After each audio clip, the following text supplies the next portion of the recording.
ரொம்ப சிம்பிளாக தக்காளி சாப்பாடு எப்படி பண்ணலாம் அப்படின்னு பார்த்துடலாங்களா? தக்காளி சாப்பாடுனாலுமே ரொம்ப சிம்பிள் தான். 2 தக்காளி, 2 பெரிய வெங்காயம், 3 பச்சை மிளகாய், கொஞ்சம் இஞ்சி பூண்டு பேஸ்ட்டு எடுத்து வச்சுருக்கேன்.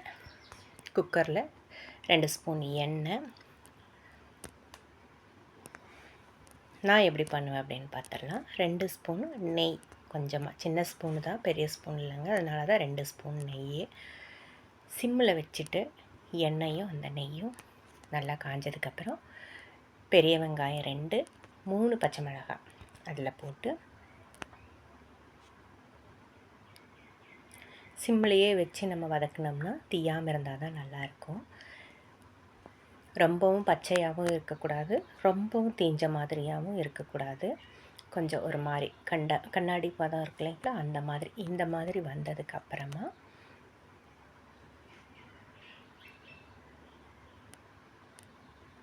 ஒரு ஸ்பூன் இஞ்சி பூண்டு பேஸ்ட்டு,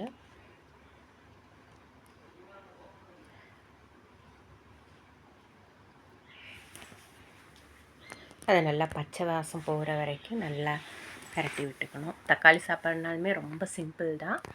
அதை வந்து அவசரத்துக்கு நம்ம எதுவும் இல்லை சீக்கிரமாக செய்யணும் அப்படின்னா தக்காளி சாப்பாடு செய்வோம் இல்லைங்களா, அந்த மாதிரி தான் நான் எப்படி பண்ணுவேன் அப்படின்றதுனால தான்.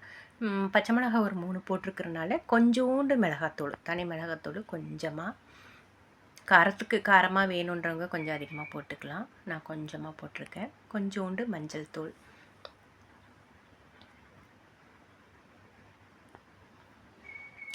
சிம்லேயே தான் வச்சுக்கணும், இல்லைன்னா கரிஞ்சு போயிடும்.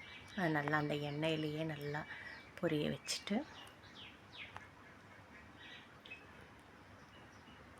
தக்காளி 2 தக்காளி நீலவாக்கில் கட் பண்ணி வச்சுருக்கேன். 2 தக்காளி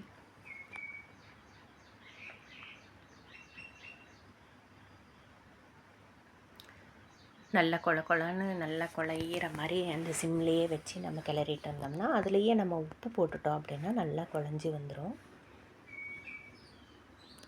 கொஞ்சம் குழஞ்ச மாதிரி இருந்தால் தான் அந்த மசாலாவெல்லாம் அதில் பிடிச்சிச்சின்னா நல்லா டேஸ்ட்டாக இருக்கும்.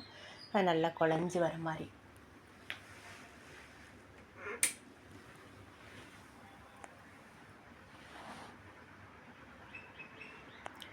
நல்லா கிளறி விட்டுட்டு அதுக்கப்புறமா என்ன பண்ணணும் அப்படின்னா குக்கர் மூடியை வந்து கொஞ்ச நேரம் அப்படியே மூடி வச்சிடணும்.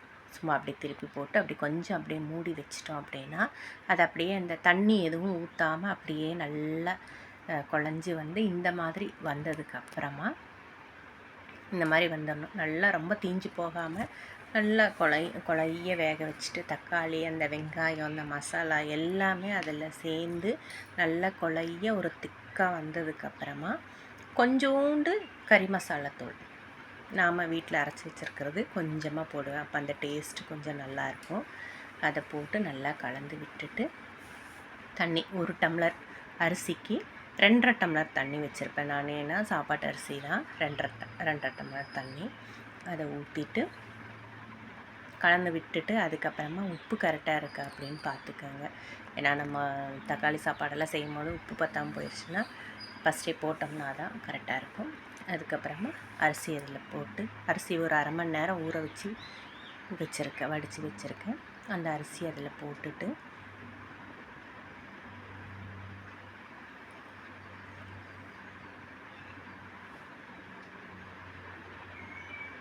மல்லித்தலை அப்படியே அதில் தூவி விட்டுட்டு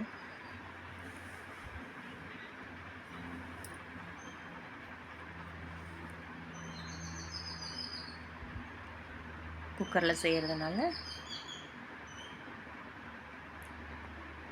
ஹை ஃப்ளேமில் வச்சுட்டு ஒரு விசில் தான், நான் வந்து ஒரு விசில் தான் வைக்கிறேன்.